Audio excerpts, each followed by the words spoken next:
নতুন চেহারায় পানিহাটি পুরসভার মাতৃসদন। বন্ধ হয়ে যাওয়া সরকারি হাসপাতাল ফের চালু করার সিদ্ধান্ত প্রায় 17 বছর পর।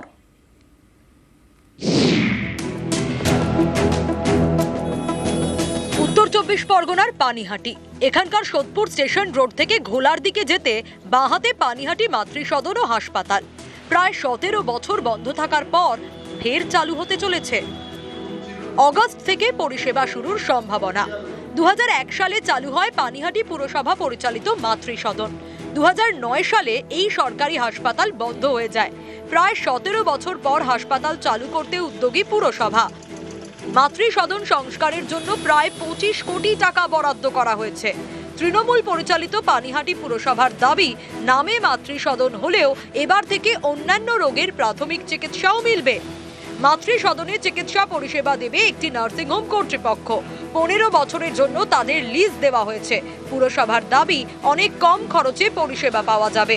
বেডের সংখ্যা 50 থেকে বেড়ে হবে 100।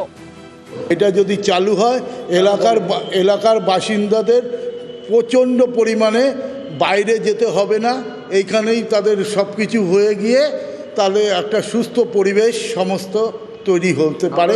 ভীষণ খুশি, কারণ আমাদের যে পরিষেবাগুলো বন্ধ ছিল এখানকার মানুষজনের খুব অসুবিধা হতো, কারণ হাসপাতালটা অনেকটা দূরে। উন্নত আরও যতটা ছিল তার থেকে যেন আরও উন্নত হয়, ভালো ডাক্তার আসুক। মাতৃসদন রয়েছে ঘোলা 32 নম্বর ওয়ার্ডে।